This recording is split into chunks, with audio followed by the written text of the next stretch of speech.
Gary YouTube from Cultaholic.com, and welcome to the latest thrilling installment of these tier list ranking thingies. This time we're doing every single Money in the Bank ladder match that's ever happened, because one happened quite recently, and wouldn't you just know it, another Gary YouTube has joined me, and he seems to have the head and the body of Jack the Jobber from Cultaholic. How are you doing, Gary? I'm not too bad, Gary. How are you?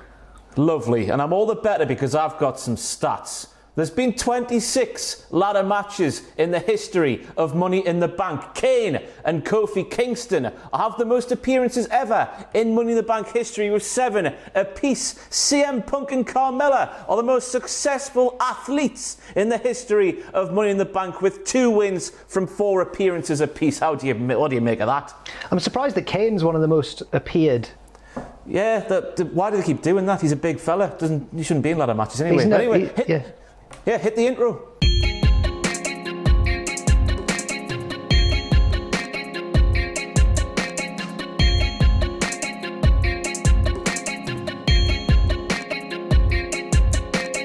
So just in case you haven't been here before, we've got several tiers to put these ladder matches into. We've got the best, lovely, all right, just about bearable, and get in the bin. And Jack, we're starting off with the 2010 World Heavyweight Championship match. We're doing these in a random order. You don't know what's going to come next, just watch until the end, all right?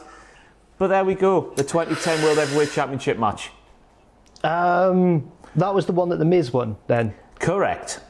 It's not one of my favourites. No, Kane won. Oh, it's the one that Kane won, sorry. It's a fantastic start. Miz cashed in 2010, didn't he? Yeah.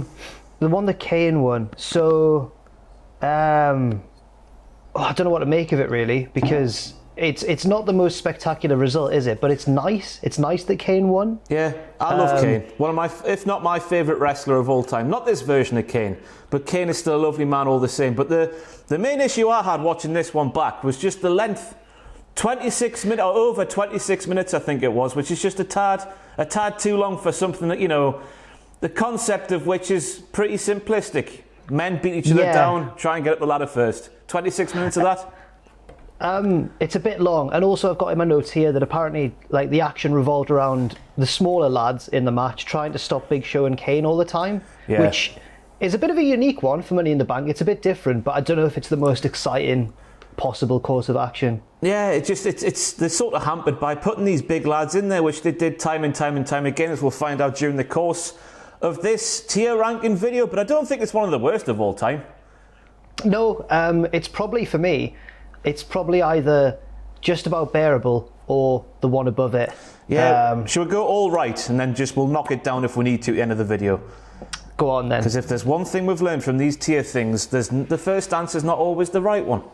We always do it at the end. The WrestleMania one, me and Sam had an absolute Western supermare right until the end. Anyway, next up we're going back to 2010 once again, the WWE Championship match. What's your memories of that one? This is the one that Miz won, right? Oh, yes. Okay, I think I preferred the first one, you know? Yeah, the first one's definitely better. This one was a bit more of a traditional Money in the Bank ladder match in terms of flashier action. But I don't think this one really was as good. I think it just seemed more like there wasn't enough of a story in it for me. It was more just let's do spots for the sake of spots, and it didn't really work for me. It was like a demonstration video on YouTube. Here is how you do lots of really cool things in WWE Money in the Bank ladder matches. It was just a series of like wrestlers setting up ladders for other wrestlers to do spots on. Right. What do you make of construction of weird things in Money in the Bank ladder matches? This one took the piss. I don't think there's any doubt about that. Yeah. But in general, like, you know, if something's done in a cool manner, in a gnarly way, bro, I've got no issue with it whatsoever. But I think this was the match that had Ted DiBiase. He put a ladder upside down for in terms of kayfabe at least, no good reason whatsoever. It was just a setup for someone else to use a bit later on. And it was just that sort of origami with the ladders that just sort of took you out this match completely and sort of ruined it. Yeah, I agree. I think this one's got to be... You know what? I don't think it's bottom tier, but I think it's second bottom. I think just about bearable. Yeah, I think just about bearable. Is Jump the Shark a fair comment to make about this ladder match? I think so. I'm not sure if there's one particular. I guess we'll find out near the end which ladder match is the one that jumped the shark. But it could be this one. This one's a strong contender. I guess it's a weird one, 2010, because that was the first proper Money in the Bank event, wasn't it? The first one that had like two ladder matches in one show. But there you go. Middle of the road, kind of all right start for the pay-per-view itself. Next up, Jack, we're moving off to 2011, the World Heavyweight Championship match from what was maybe the best pay-per-view of the decade. Yeah, Money in the Bank 2011 is it's still one of my favourites, but weirdly doesn't get remembered that much for the actual ladder matches. It's all about Punk and Cena, isn't it? Mm-hmm. But of the two ladder matches, I think this one was the way superior one. It's even though it's not remembered for it, this match is really, really good. This is the one with the slightly smaller guys in it, isn't it? Like Daniel Bryan and it's the one that Bryan won. Bryan won, yeah. Yeah, this is a really, really good one. I remember. I think it was Sheamus just absolutely murdering Sin Cara through a ladder. Through that wooden metal ladder. Yeah. And then that was his flesh on the metal. That was that colour. Yeah, that was it was the theme through this matchup. It was just men wanting to get that briefcase so bad they were willing to kill themselves. Justin Gabriel, another highlight from that match is when he did that 450 off the ladder, which was on the turnbuckles, which is just a silly load of nonsense. I can't imagine how difficult that is to do. Yeah. But this is a really... Go on. I was just going to say, this is a really good one. I'm considering even maybe top tier for it. I think it's definitely in top tier. It's one of my favourite ladder matches of all time, and definitely craps on the next thing we're going to talk about, Jack, the WWE title match from that same card. I think it says a lot that I don't remember as much about this one. Because it wasn't as good. It wasn't bad. I don't think it was a bad one, but it certainly didn't live up to the SmackDown Money in the Bank ladder match. I remember, my abiding memory is every single person in the match starting with a ladder in their hands, whether that be a big one, a small one, or a medium one. That was a bit convoluted and silly for me. Yeah, at least they were trying something different, I suppose. But yeah, it wasn't as good. And I think also didn't the SmackDown one come first?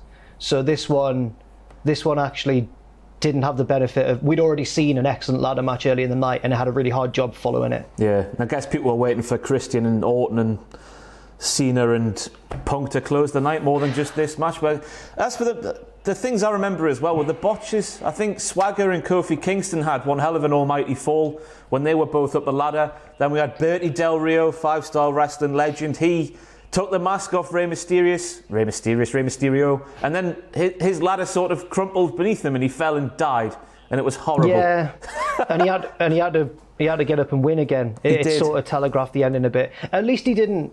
Shawn Michaels would have thrown an absolute fit if that was him. In the 90s, of course. He changed since then. Yeah. But I'm going to suggest this one goes maybe all right, or maybe right at the bottom of Lovely Lovely. I don't know if the botches just take away too much from it, or the overshadowing of the other one takes too much away from it. I think it deserves to be Lovely Lovely, but I think the botch prevents it from being in there. I think it's more top end of all right. We'll stick it in all right, because that is the way to do it. I don't know what I'm saying here. Next up, we're going back to 2012 this time. The World Heavyweight Championship match. What jumps out to you when I say that? Excuse me. Honestly, this is a weird one because I remember the cash-in far more than the match, but I think the match was a good one. Obviously, it was the one that Dolph Ziggler won, and everyone remembers his cash-in more than the match itself. What do you remember about the actual match? God, what the hell do I remember about this match? It is all about the cash-in, isn't it? And the sort of journey to get to that cash-in. I don't know what I remember from this match at all. Talk amongst yourselves. It's not... When you 2012 Money in the Bank, it's sort of nothing jumps out at all. I've got in my notes here that it's the one where Santino Marella got knocked down the ladder and his face hit every rung on the way down. That's a good one. Yeah, that was a good one, yeah. That's a good moment. The other thing, was it Lord Tensai who just, annihilated all sorts of humans? Was it Sin Cara again? Sin Cara had a bad time in some of these ladder matches. I think he hoiked Ziggler across the announce tables, didn't he? In a really horrible way. Yeah. This one's all right, isn't it? No, there was another nice moment, wasn't there, where Christian sort of did an edge and he speared Cody Rhodes off the side of the ladder. That was that match, wasn't it?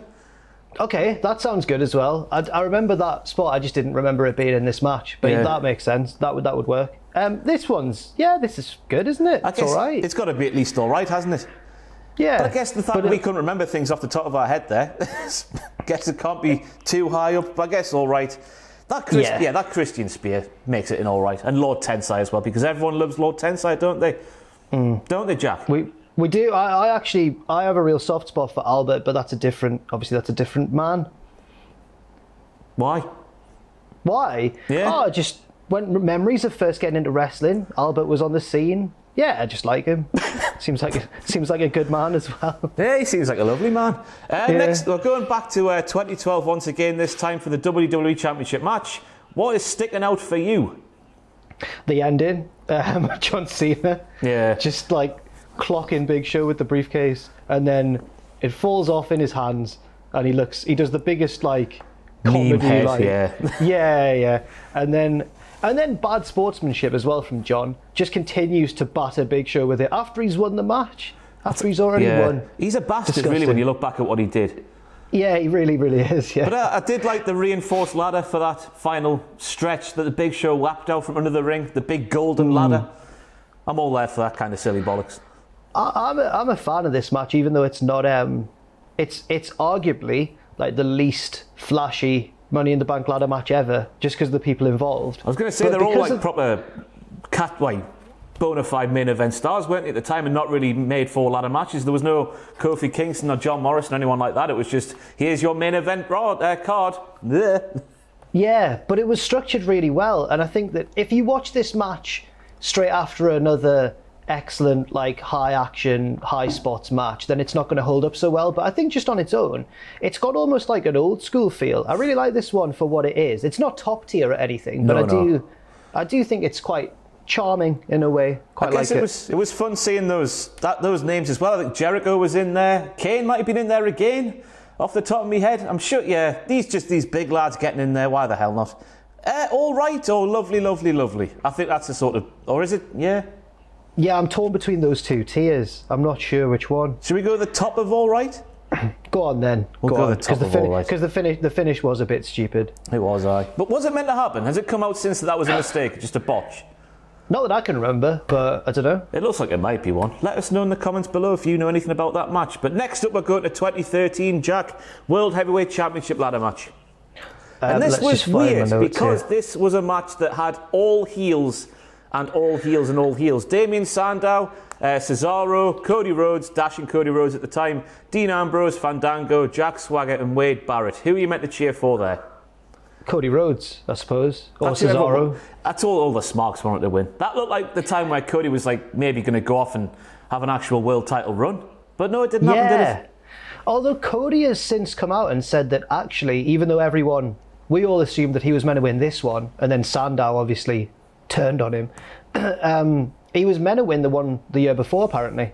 Was he? I was surprised to hear that, because because obviously Christian speared him right off the ladder. But he said that really recently on Twitter, I think, when he was reminiscing about matches.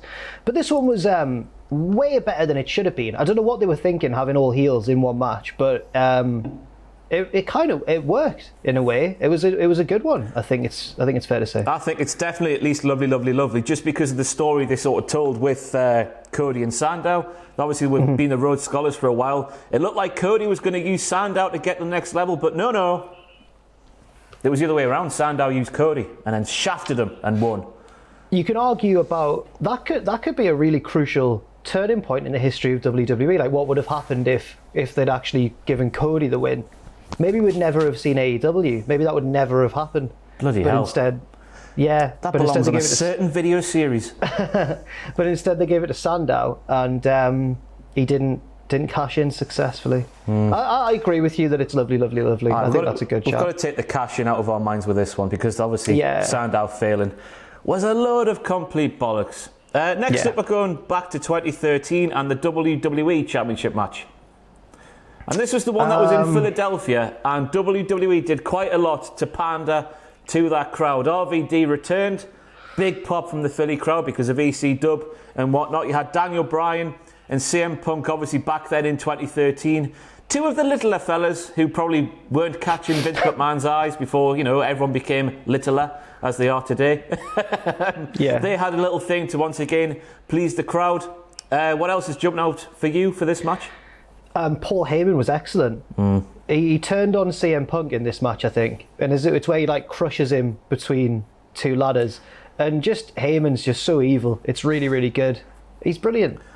I say that we're doing a lot of pander to the fans. They actually screwed Daniel Bryan. Daniel Bryan was going to win, wasn't he? And then Curtis Axel, the Paul Heyman guy at the time, he came out and then cost Bryan. That allowed Randy Orton to win, but only after. I think Heyman sort of goaded CM Punk into climbing the ladder, and then that's when the double ladder sandwich sort of happened with Punk and Heyman. So yeah, they pandered to the crowd for a bit, but then sort of went, yeah, that takes points away from it for me. But have you seen EC3's recent thing about Curtis Axel? No. Oh, he's done a video online where he's cutting a promo about how Curtis Axel was mismanaged and they took away his last name and he should have been renowned as a Hennig. And it looks like he's teasing some kind of like stable or partnership with him on the Indies. Bloody hell. Yeah, what but would they be called? I've got no idea. Yeah, but the takeaway from the video that everyone's saying is like everyone's remembered how good EC3 is on promos and why on earth did WWE not? Anyway, I'm going off on a tangent, but it's just quite an interesting video to watch. We need to know how a guy like EC3 can be hired twice by WWE and be so royally messed up on both occasions. He's done something ungodly and we need to find out what he's done. But anyway, that's besides the point. 2013, the WWE Championship match. Where are we going? Well, the match itself, I don't think the match itself was that exciting, but I think that the Heyman swerve was good, and I think the Curtis Axel involvement was bad. So on balance, it's either average or the top end of just about bearable. I'm going to say not top end of bearable, just because of that finish. What a load of nonsense. Which was also quite good at the time, but still left it not the best, not the kind of sour taste you want in your mouth. A different one. Fair enough. Like piss. Like it's gone off. Yeah, okay. So Money in the Bank 2014 is our next stop. The one which sort of really set Seth Rollins off on that year-long thing where he sort of carried Monday Night Raw on his back all by himself just about. It felt like during that time you were watching Raw and every single minute of every single show, Seth Rollins and the Authority were there doing something. Yeah, it was really good though. I think the match was good as well, even though it was all good. In fact, I'd be saying this one is definitely top tier. It just depends how you take the finish, because obviously Corporate Kane came out and basically gave Seth Rollins the win, which was a bit disappointing. It wasn't even, he was still in his mask at that point as well, which is just the visual. Demon? Yeah, just the visual for me as a simple man. That just ruins it for me completely. But this was all centred around Rollins and Ambrose, obviously coming shortly after the Shield split up. They did all sorts of ungodly things to each other. I think Ambrose did like the biggest superplex off a ladder I've ever seen.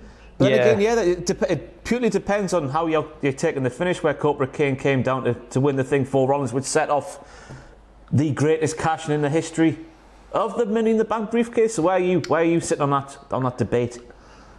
In my mind, it's the greatest one. Maybe level with the original by Edge. That was really good as well. Yeah. But you can't look past Rollins' cash-in. But the match itself, apart from the finish, is really, really good. Is this also the one where Rollins has got like a little window of hope to win the match, and Stephanie and Triple H are cheering him on at ringside, and it's so funny? I think so. I can just picture Triple H going like, "Go, go!" and he's like a dad. He's like a proud dad at a football match. The dad really that cares a little bit too much. Yeah, and the rest of the parents are going, "Will that guy just get a grip, man?" So Money in the Bank 2014, I think it's certainly one of the top two tiers.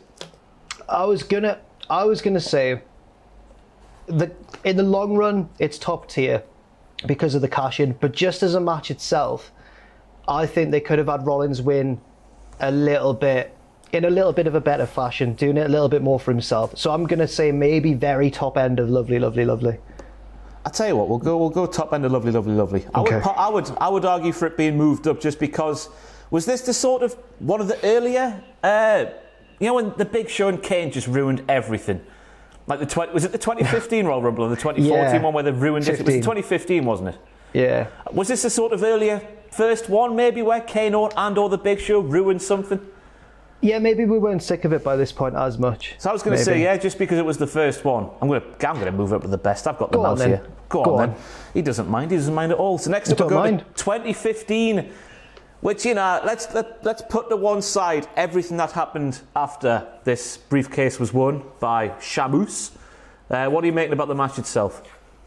Not very good anyway, because the crowd, the crowd didn't really get on board with Roman Reigns. It's so weird looking back at this era, the sort of 2015 and the first half of 2016, because everything that Roman Reigns did, it has to be looked at through that lens. Like, you can't just look at it as a normal wrestling match. You've got to be like, oh yeah, this was the time when we had the whole Roman Reigns backlash from the crowd, and it was like every single pay-per-view something would happen. I don't think this was the peak of it. I think that would get worse later on, but WWE, they booked themselves into a corner here by having Reigns into the match, didn't they? Because on one hand, you have Reigns in the match and Reigns wins. Oh, it's the golden boy going to get the title. But then you have him lose, and it's like, we all know he's going to get there eventually. So what do you do from there? And then they did what they did, which was sort of a mess, I think is the fair phrase to use there. I don't know how. I just think it was a really, and especially with the way Bray Wyatt got involved as well.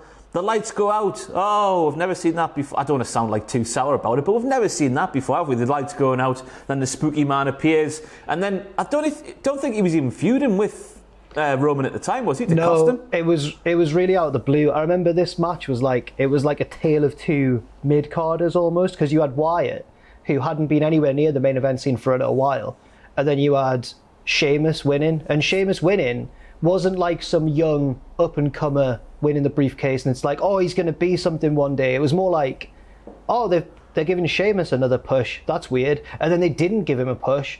And then when he cashed in on Roman at Survivor Series, it still felt like a mid-carder had won the WWE title. I'm sure. And I like I like Sheamus, but like it was bad booking in my opinion. Earlier in that show, he did something silly with the New Day, wasn't he? Where he was dancing, and then 2 hours later, he's won the WWE title off Reigns. I remember this so well. He said he was going to get jiggy on you posers, and then at the end of the night, he was WWE champion. Words of a champion there. Get jiggy on you posers.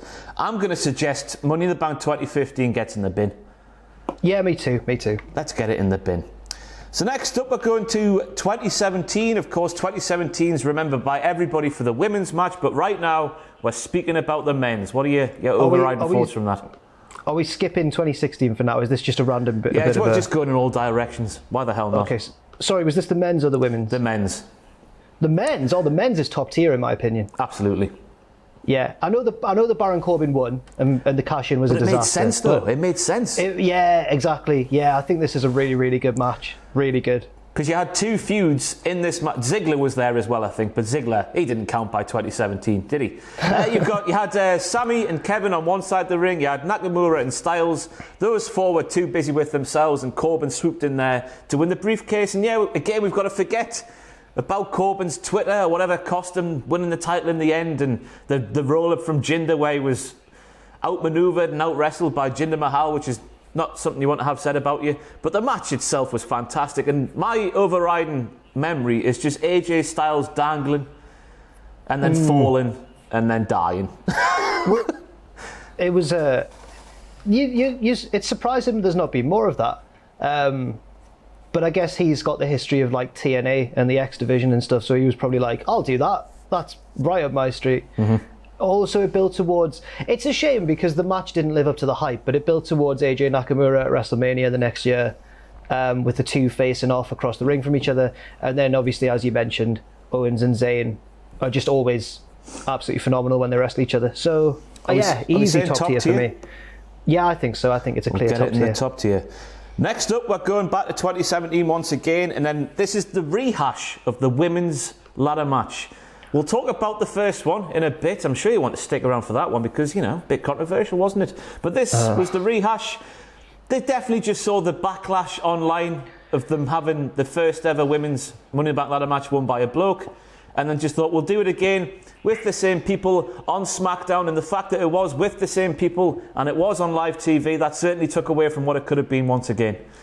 Because it was sort of ad breaks every few minutes, as it has to be on television. And then sort of you've told one story with the same people. How can you then tell a different, compelling story within a short space of time?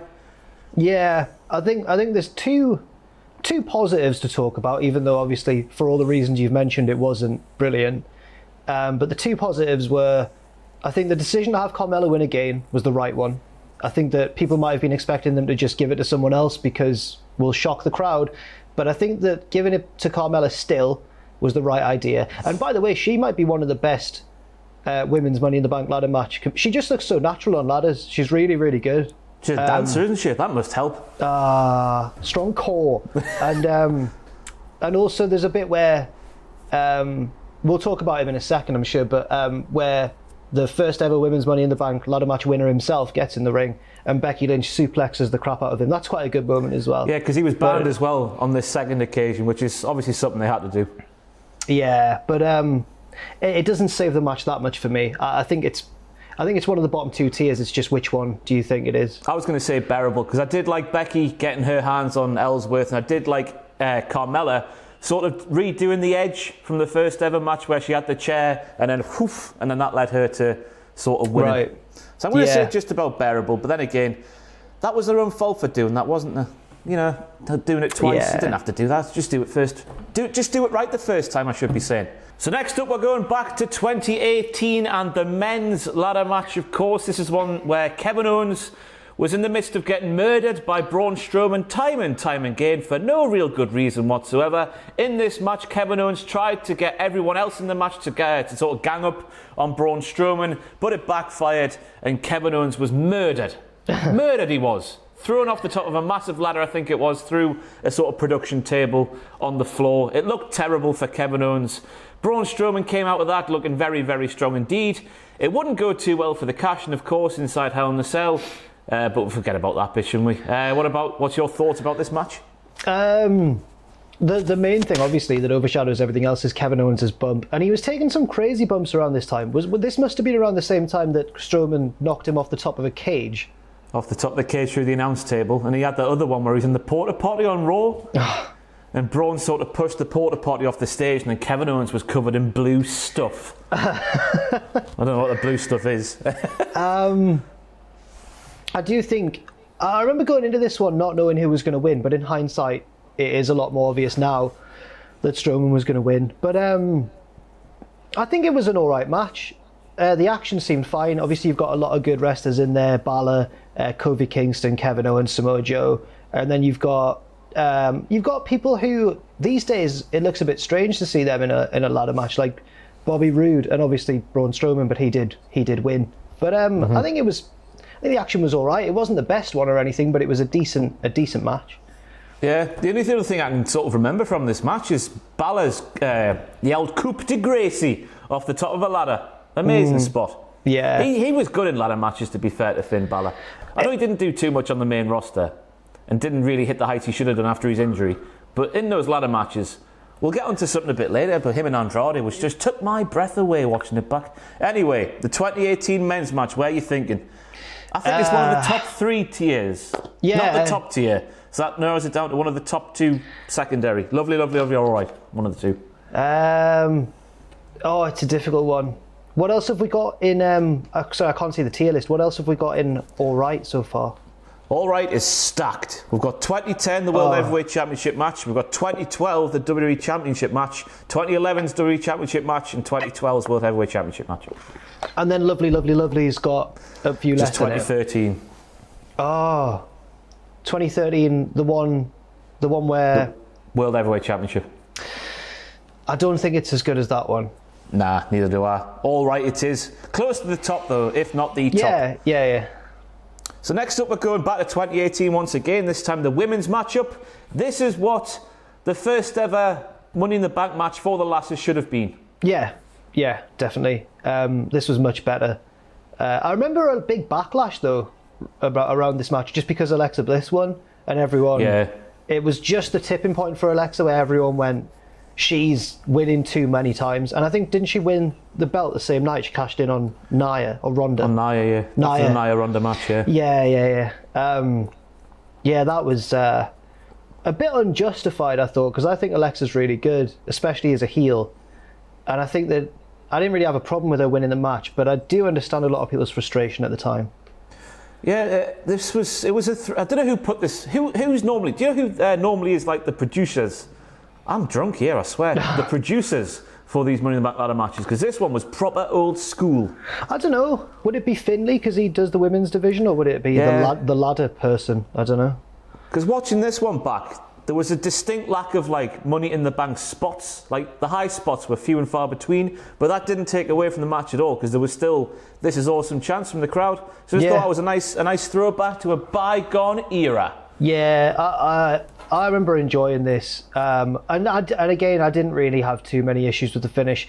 I think at the time I wanted Becky Lynch to win because you could sort of tell she was on the cusp of a push, but not to the extent that it obviously became. So I think that it's probably in hindsight a good thing that Becky didn't win, just because when she did eventually get that push and go over the top, it was a little bit delayed, and it was all the better for it. Do you think the finish was a bit awkward? Oh, wasn't Becky waiting there for ages? Because Becky was waiting there for ages. So either she was a bit early or Alexa was a bit late. Oh yes, that could cost it a tier. That could cost it a place. Oh, that's a ruthless world, this tier list malarkey, you know? I don't know. I was thinking the bottom of Lovely, Lovely, Lovely. Yeah, it depends how much you look into that finish, really, because that was the only real thing that sort of took away from the match itself. Obviously, unless you thought at the time Alexa Bliss was winning too much as well. But should we go Lovely, Lovely, Lovely?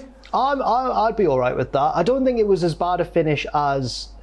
I'll not spoil it because we'll talk about him a bit later on, but you know the one I mean. It wasn't as bad as someone who spent a lot of time on top of the ladder just waiting. Mm-hmm. So sticking around with the women this time, we're going back to last year's event. Bayley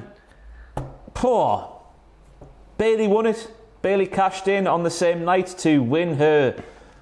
Well, if you ask Michael Cole for a long time, her record-breaking singular reign on SmackDown. Right, I'm sure you've talked about this a lot, but why have they just ignored that she lost it for a bit?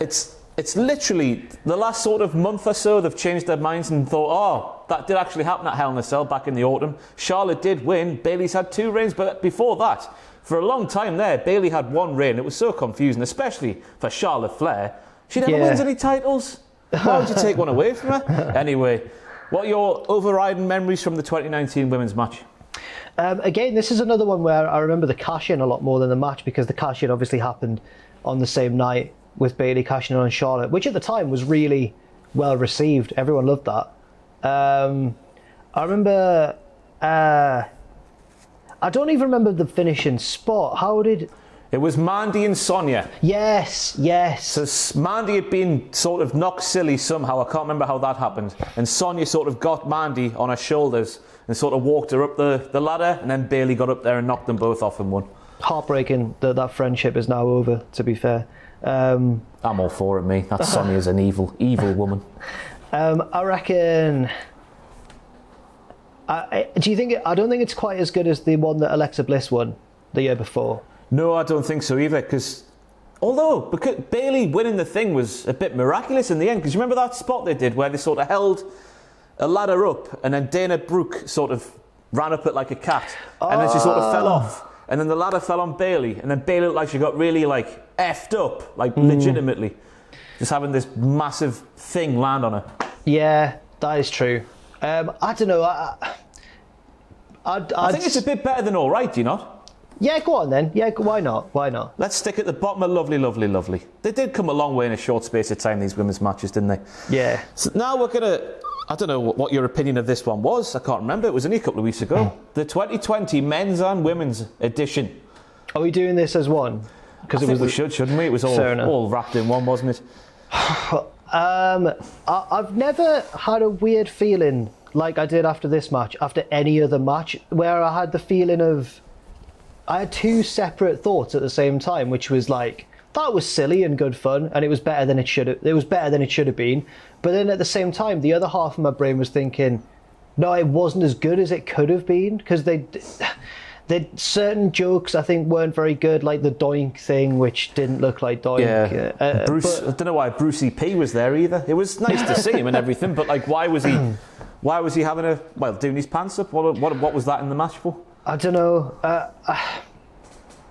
It's a really hard one to judge because there were moments where you thought this is better than I could have ever imagined, and then there's moments where you thought not that good. Like Dana Brooke. Oh yeah. What did she do to deserve all that malarkey? Going for the wrong briefcase and think it should win, and then Stephanie McMahon, who clearly wasn't in the same room. I doubt she was even in the same country with the quality of the footage they used. She was there doing a cringy little Dana. That's not the right one, you silly woman. Yeah, it was weird because I came out with thinking, yes, Otis has won, fantastic. I was entertained throughout, but then again, you sit back and you do think a lot of what they did didn't quite work, I think, how they intended it to. Like Corbin murdering two men. The murders were, yeah. As we thought at the time, obviously, we found out that Michael Cole must have known about that secondary roof, the fact that he undersold the apparent murder of two men completely. I will say that we don't know fully yet how the Otis thing's going to play out, but the choice of the two winners was spot on, in my opinion. I thought that was pretty good. The finish was unique. I don't mind it, with AJ fumbling the briefcase and Otis catching it. And obviously then Asuka just shortly beforehand winning the briefcase, which turned out to be the belt itself. Don't know why Corbin didn't just wait for Asuka to pull down the briefcase and then he could pull down. That must have just been done to get Asuka over a bit more as a baby face, as that transition was sort of happening. Because she's the only reason Corbin's not the men's, isn't? Yeah, true. Yeah, she saved the day. Why didn't he wait? Why didn't he wait? So where are we going with this? Is hard, this one, because it was fun and it was entertaining and it was. That's the one good thing about this whole pandemic situation, is the fact that they've had to get more creative with what they're doing. I'm liking it. I'm liking the more outside the box stuff. But again, it's the stuff that didn't land, and it was a bit too wacky and a bit too weird. I think the right balance, and I don't want to sound biased, and I don't want to rile up the people on Twitter who get riled up by this sort of thing, but I do think that the formula was kind of perfected by that AEW street fight we've just seen. Like the balance between silliness and action, with obviously the golf carts and the ice box and everything. But this one, I think the day was a little bit saved by the concept, which was really, really strong, of them fighting up through this building, and the winners. I think the execution's lacking a little bit in places, but I think that the overall idea of it kind of saves it. So for me, it would be, I think it all balances out to being pretty much in the middle of average. I think you're probably right there. Do you think? Right, yeah. Yeah. It's a funny one. At least they tried something different. I think we've got to applaud that. Yeah. At least they tried something different. So next up, we're going on to the WrestleMania Money in the Bank ladder matches. Of course, these matches did start on the WrestleMania cards for a few years there. We're going all the way back, Jack, to WrestleMania 24, which is CM Punk's first win. CM Punk's first win. I think that this match was. I remember one of Punk's wins being a lot better than the other, but I can't remember. The second win was better, I thought, personally.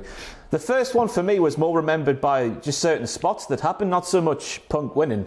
It was John Morrison's moonsault with the ladder. I think that was the first time he had done that, maybe. Right. I might be wrong in saying that. I don't know. Probably am. I'm wrong. Carlito did a backstabber off the ladder, which was impressive. Everyone did a big thing off the ladder at the same time. I don't know what. It was just a thing. Lots of bodies were broken. And then the ending saw Matt Hardy. Well, not like towards the end. Matt Hardy got involved to take the briefcase away from MVP. Their feud. Their really long feud. I think for me, if this match had happened more recently, it wouldn't be as good because it would seem a bit shallow and a bit spotty. But I think that it was early enough in the life of the Money in the Bank stipulation that for me it would be in lovely, lovely, lovely tier. I think. I was going to say that we've got to put ourselves back in 2008, haven't we? Yeah. And just to see, but that's a weird thing to say as well, because the first one, that was the first one, and that was older than this one. Yeah, true. But I think we'll go lovely, lovely, lovely. Yeah, it's still a nice match to watch. I mean, you could say that the TLC matches happened years before this, and they were on a different level anyway. But yeah. And so let's speak about WrestleMania 25, CM Punk's second victory, a match where Shelton Benjamin almost died. It's so scary. Head first, he went to that group of people. How he came out of that without any sort of serious injury, I've got no idea. What else is sticking out of this match for you? I think this is the one where everyone realised that there was a chance that Christian could win and started to go crazy at the thought of Christian winning Money in the Bank. Sadly, he didn't, but I think he had a really good performance in this match and nearly won it. That moment where it's him and Shelton on the ladders and it topples, and somehow Christian stops himself on the top rope and Shelton keeps going. I don't know how he did that. And then he pushes himself back. Yeah, and it looks like he's going to win, but he doesn't. Yeah, that's really good. I think it's. I mean, I'm glad that Shelton was all right after that dive. I don't know how I don't know how it went wrong. He was going like head first towards the ground. And it could have been very bad, but in the end it became sort of an iconic Money in the Bank moment. I don't know. It's between the top two tiers, I think. I think it's definitely better than Mania 24's. So that's at least, well, does it break into the top tier? I don't know if it does. It's certainly higher up Lovely than 24 is, but I'm not sure it does get into the top tier. Okay. What do you make of that? I think that's all right. That's fair. Do you and Sam normally like argue a bit more than we do? We're married. Oh, right, yeah, makes sense. Yeah, it's just part and parcel, isn't it? So next up we'll go to WrestleMania 21. The first one ever. Is it still the best one ever? It's one, yeah, probably is. I think it probably is as well. It's top tier, 100%. It could be the best one. It could be the best one ever as well. Because it just had a bit of everything. It had like a really strong story. Everyone played their role really well. It had really good action as well. And it had the strength of like this brand new stipulation and nobody knowing what's going to happen. And I think that it's a shame in hindsight, obviously, that the star performer in all of it's Benoit. But it's the heroic babyface. As the heroic babyface. Who falls at the last hurdle. But I guess, luckily, in terms of history, it is Edge who wins, because it would be a shame if Benoit had won the first one, but Edge wins, and he does so in very Edge fashion. Like, as you mentioned earlier, he comes in with the chair like Carmella does later on, and it's top tier quite easily. It's top tier. It might still be the best one. Let us know what you think in the comments below. Next up we're going to WrestleMania 22, and this one was just too short. I think I read this one went just over 10 minutes. Which is nowhere near long enough for a Money in the Bank matchup, surely. It's weird, isn't it? Because you'd think that after the massive success of the first one, they'd try and they wouldn't change the formula, but they did. I think that it's a bit of an odd one out, because these early Money in the Bank ladder matches are all generally of a certain quality or higher, but this one was just a bit underwhelming. Even though I really enjoy the wider context of RVD winning and then, one night stand and everything, but the match itself's never really done it for me. No, I mean, there were some good moments as well. We had Shelton Benjamin doing Shelton Benjamin things. He was Mr. In the same vein as Mr. WrestleMania, he was Mr. Money in the Bank back in these days, wasn't he? Yeah. And then we had that Ric Flair, the Ric Flair spot where Matt Hardy superplexed him off the ladder, and he had to be held backstage, but he came back out valiantly. The pop he gets when he comes back out is amazing. I think this WrestleMania was in Chicago, which you're always going to get that sort of reaction there. But just the length, I wanted more, and I didn't get more. And I'm going to throw my toys out the pram because of it. Do you think it's second bottom tier? I was thinking second bottom. Just about better, but I think it's fair. I don't think it's in the bin. No. So next up, we're going to whatever that car-based place is called in Detroit, Michigan for WrestleMania 23. Car-based Pontiac? Is that called the Ford something or other? Oh, I thought you meant the Pontiac Silver Duck. Right, okay, yeah. Yeah, Ford Field. Ford Field, is that the one? I think so. So what's sticking out for WrestleMania 23? This is a really good one. It was kind of I've got it in my notes here that it was kind of one of the ones that felt like an evolution of the genre. Like when you watch Royal Rumble matches, early ones, and the first Royal Rumble is quite basic, and then the next one's a bit better. And then for me, the 1990 Rumble is where it really clicks and it becomes like a proper thing with storylines all being interwoven into the match and everything. And then it progresses a bit further and you get 92, which is held up still as like one of the best Rumbles ever. And for me, this Money in the Bank ladder match is kind of like the 1990 Royal Rumble of Money in the Bank ladder matches, where everything just got elevated a gear and everything went up in quality and in terms of I guess kind of danger as well, but not to the ridiculous degree that we'd see later on. Like, there wasn't just people building things for the sake of spots. It was still really, really well told. Yeah, as you say, the spots were getting bigger and bigger and bigger. I think my favourite one was Mr. Kennedy's... What was that move called he used to do? Off the shoulders and rolled through. Green Bay Plunge. The Green Bay Plunge. He did that on Hornswoggle off a ladder. That's difficult. How he didn't go head first into the mat, I'll never know. And then, as you say, the storytelling aspect of it as well. Matt Hardy being like an evil Bond villain, sort of wiping out two people at once when he sort of made Jeff do a massive dive through Edge. So there's two people you've wiped out straight away there. Yeah. And then he had Sharmell sort of hostage, where King Booker was on the brink of plucking the briefcase. He's like, I'm going to twist the fate this woman if you don't come down and save her. Then he obviously... I think he was a babyface at the time, but was acting like a massive heel. Yeah, it's really good. Yeah, I think it's top tier, isn't it? Yeah, I think it's top tier as well. Mania 23, top tier. So then we're going on to Mania 26, which is remembered for me. You know, my love for Mr. Jake Hager and everything he's done since he's left WWE is up there. It's out there for everyone to know. But him taking half an hour at least to unhook that briefcase, does it put this match in the bin? I don't think that's the only thing that puts the match in the bin. But I think in the bin. We're going to put it in the bin. I think it goes in the bin. I think it's bin, but I don't think it's because of that ending, even though that didn't help matters. What are the reasons, Jack? It was just a bit of an underwhelming one, wasn't it? I don't feel like anyone was really on... As sacrilegious as it sounds these days, I don't think anyone was on board with Jack Swagger's big push. And if you look at... Sorry, go on. Well, no, you go on. No, I was just going to say it was weird because Swagger, he wasn't the most charismatic man. I'm not going to say he was back then. He certainly is now. Yeah. The winning of the briefcase, why did they take away all of his character? Like every last inch of it? It was so strange. Well, they trying to do like a Jericho thing with him. Like a ultra it wasn't serious... even that though, because Jericho was still moody and, using long words and whatnot. But Swagger, remember when he won the title?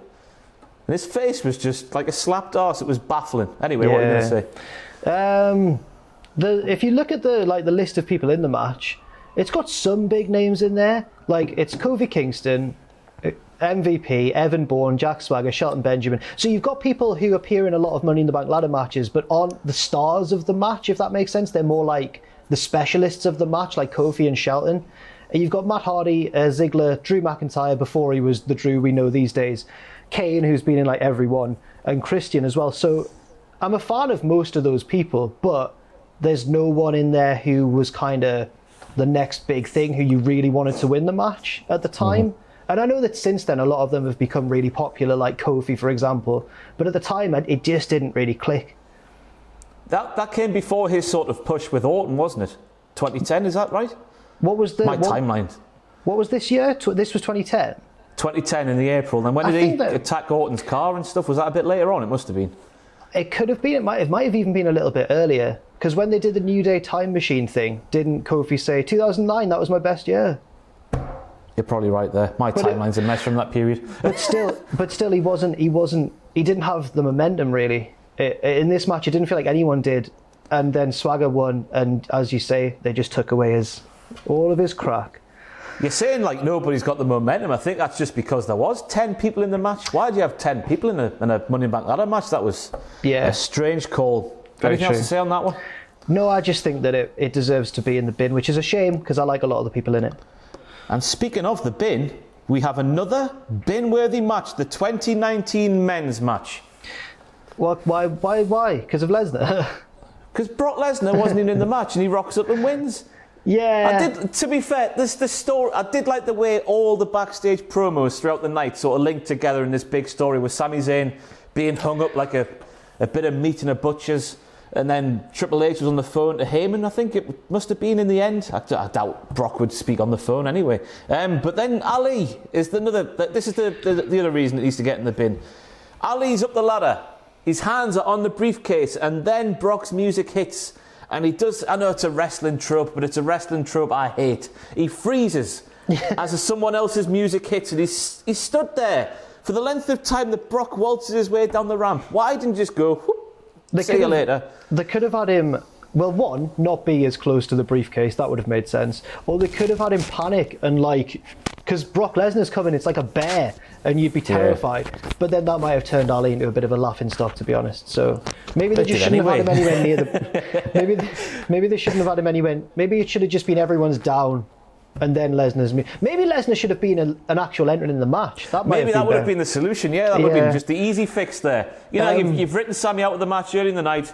Brock rocks up after Triple H's phone call. I'm in the match now. That's okay, Brock. There's a spot free. You can have it. Then just have Brock wrestle for 5 minutes. It would have been fine. But no, I really didn't like this one. I'm now imagining WWE, but like a show where everything runs really smoothly. Like someone turns up and tries to trash an office backstage, and they just get arrested and calmly taken away. People just work out their differences. Like it's all fine. It's obviously we're going to disagree on this one, because I was going to say just about bearable because of the performance of everyone else in the match. Because it was, I mean, everyone remembers, as you mentioned a little bit earlier, Balor and was Andrade their big spot? It was Andrade and Balor did. Andrade did a sunset power bomb sort of thing, and I think his arse sort of hit because he made obviously a bridge with two ladders, and his arse sort of hit the bottom ladder, which made the ladder go down, and then Finn came down and then oh my god. Car crash. It was fantastic. Finn just like sprang into the air. It was really scary. So for me, that all that stuff makes it just about bearable. However, because I'd forgotten quite how bad a lot of the bad stuff was, I wouldn't be too annoyed if you would have been it either. Well, since you've said that, you've given me some leeway there, which means it's staying in the bin. Then we're going to Money in the Bank 2016, a match I still haven't seen all the way through because I was at the Euros at the time and I missed this one. Over to you for this one. I think this was obviously the night where all three Shield members won the belt on the same night, and Ambrose won the briefcase. Yeah, so I remember enjoying this match a lot at the time, and then I watched it back when we were doing like a review of like I was writing some kind of review of like all the Money in the Bank ladder matches, and I remember watching it back again for that, and I was blown away. I thought it was even better than I'd remembered it the first time. So it's one of my favorites of all time for sure. Maybe not as good as the original one, but certainly a really, really good one. You've got Owens and Zayn again, just absolutely stealing the show.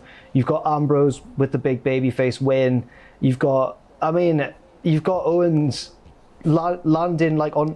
Zayn slams him onto the side of a. I've seen that one, yeah, when he's got the ladder on its side on the ring mat, and he just. Yeah. How do you that fake one can't have been nice. And then I guess the ending is a little bit of Jenga with all of the ladders. There's like they build like a transformer out of ladders, but it sort of works. It's not as obvious as it sounds.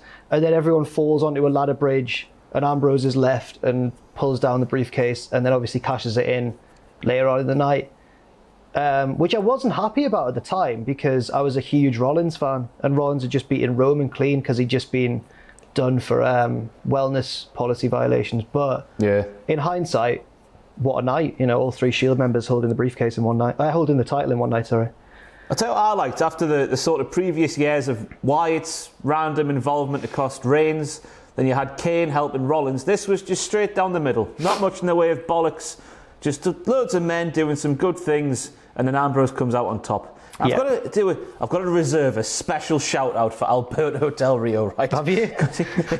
He does like an armbar over the top of the ladder. I think it's to Cesaro, and it was really, really impressive. He's still a massive dickhead, but it was a really impressive wrestling move in that wrestling match. But this, I'm getting the feeling this one's going to be in the best. Sorry, I'd put it top tier. Yeah. Let's stick it in the best. Why the hell not? And then to round things off, we're going to the first ever women's Money in the Bank ladder match. 2017, where, you know, maybe the most pathetic man in the kayfabe, realms of kayfabe on the roster. He does the thing the lasses can't. It depends what side of the fence you're on, because I know there's a big debate. Well, I guess there was at the time. It's either heels doing some really dastardly things to win, or it's WWE missing the mark completely in the first ever women's Money in the Bank ladder match, and I'm on the latter side. I don't know about you. Oh, really? You think it was justifiable? No, I think they missed the mark completely. Oh, sorry. Yeah. Sorry, I agree with you. I think there's ways you can have heels win that are annoying in the right way. This was like a heel winning, and it was blatantly in the wrong way. It buried the division for a little bit. I'm glad they rectified it on SmackDown as best they could, but you've got a man winning the first ever. I know that Carmella is technically the winner, but he climbs the ladder, physically grabs the briefcase, and then just drops it down to her. Yeah.